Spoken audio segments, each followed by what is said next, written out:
Burgas, c'est une ville sur la côte bulgare de la mer Noire. Nous voyons la cathédrale Saint-Cyril et Méthode. Elle possède de beaux vitraux. Burgas est remarquable aussi à cause de sa zone piétonne qui renferme le kilomètre zéro de la Bulgarie. La plupart des pays du monde ont un kilomètre zéro situé dans leur capitale comme Paris, sur le parvis de Notre-Dame. Ici, c'est à Burgas. Burgas est aussi le port maritime le plus important de la Bulgarie.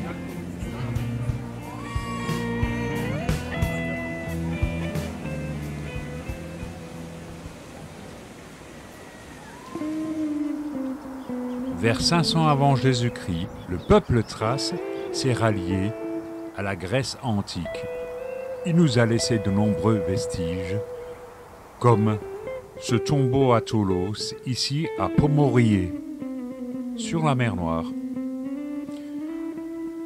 C'est un tombeau à coupole qui a plutôt une forme taurique et qui est construit en briques. Au centre de la coupole, on peut voir également un puits vertical qui remonte jusqu'à la surface du tumulus.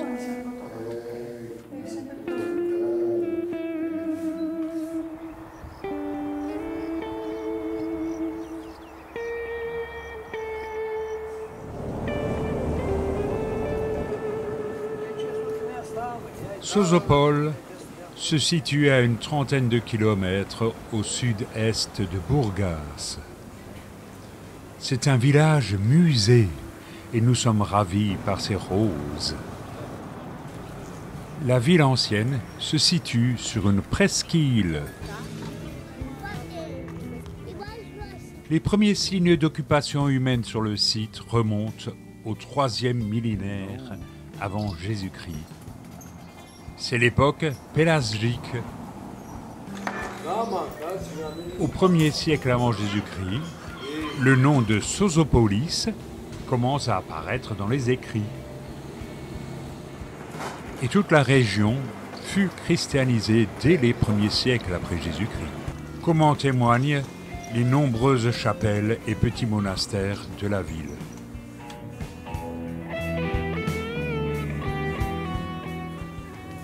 Sozopol a appartenu successivement aux Byzantins, aux Bulgares et aux Ottomans.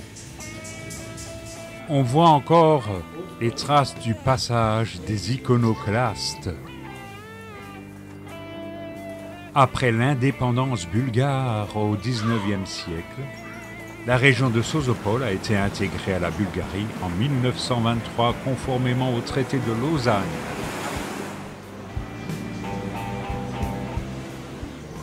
Il est temps pour nous de déguster une excellente friture au bord de la mer Noire.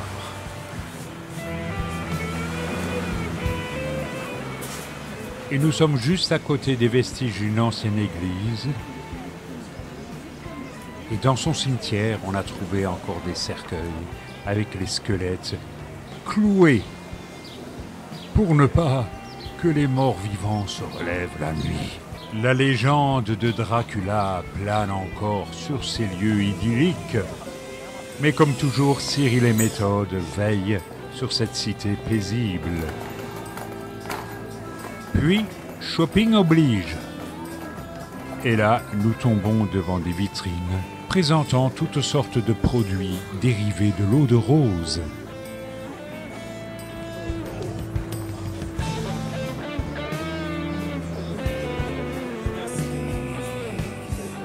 Les maisons de bois rappellent aussi l'architecture ottomane. Actuellement, toutes sortes de commerces s'y sont installés, et de préférence la vente d'alcool ou de souvenirs. Cependant, les prix y sont encore doux, mais alors très très doux.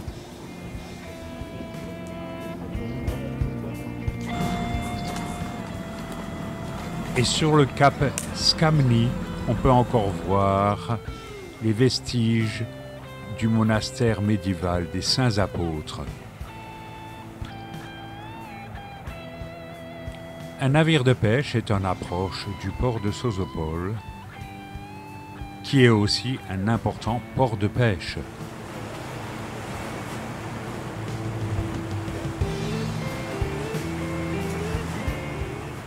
Un ancien moulin à vent en bois a été mis en valeur dans un restaurant.